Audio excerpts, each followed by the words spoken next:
মুদ্রার এক পিঠে হেড থাকলে আরেক পিঠে টেইল থাকবেই। আর বাস্তব জীবনে যেন এই কথাটা আরও একবার বুঝিয়ে দিল আর্জেন্টিনা। লিওনেল মেসি, ডি মারিয়ারা ফুটবলের বিশ্ব চ্যাম্পিয়ন, অথচ ওই দেশের 3 নারী ফুটবলার ম্যাচের আগে সুযোগ সুবিধা ভাতা বঞ্চিতের পাশাপাশি অপদস্থ হওয়ার অভিযোগ তুলে দল থেকে সরে দাঁড়িয়েছেন।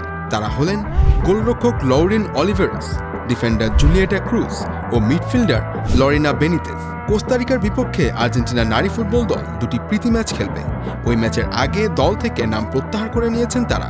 ওই ফুটবলারদের দাবি, আর্জেন্টিনা ফুটবল অ্যাসোসিয়েশন তাদের প্রতি শুধু অবিচারই করছে না, করছে অপদস্থ। তাদের ঠিকমতো অনুশীলনের সুযোগ সুবিধা মিলছে না, ম্যাচ ফি নিয়ে নানা বৈষম্য আছে। এর সঙ্গে পরিবারের সদস্যরা খেলা দেখতে চাইলে উচ্চ মূল্যের টিকিট কাটতে হবে। ডিফেন্ডার ক্রুজ বিষয়টি নিয়ে লিখেছেন, আমাদের প্রতি অবিচার করা হচ্ছে। কথার মূল্যায়ন তো করা হয়ই না, বরং পরিস্থিতি দিন দিন খারাপ হচ্ছে, অপদস্থ হতে হচ্ছে। আর্জেন্টিনা ফুটবল দলের উন্নতি দরকার। আমরা শুধু আর্থিক বিষয় নিয়ে কথা বলছি না, আমাদের অনুশীলন, নাস্তা, খাবার কোনো কিছুই ভালো নয়। গোলরক্ষক অলিভেরাস লিখেছেন, আমাদের হৃদয় ভেঙেছে। তিল তিল করে কত স্বপ্ন শেষ হয়ে গিয়েছে। পরের প্রজন্ম যেন আনন্দের সঙ্গে ফুটবল খেলতে পারে, আনন্দের সঙ্গে বল পায়ে দৌড়াতে পারে, সেই প্রার্থনা করি। কিছুদিন আগেও যেমনটা আমরা পারতাম। ইএসপিএন জানিয়েছে, অনুশীলন ক্যাম্পে আর্জেন্টিনার নারী ফুটবলাররা নাস্তায় কেবল একটি স্যান্ডউইচ এবং কলা পেত।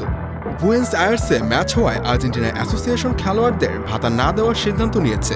তার উপর পরিবারের জন্য টিকিট নিলে দিতে হবে 5,000 আর্জেন্টাইন মুদ্রা। এর আগেও সুবিধাবঞ্চিত হয়ে ফুটবল ছেড়েছেন আর্জেন্টিনার নারী ফুটবলার।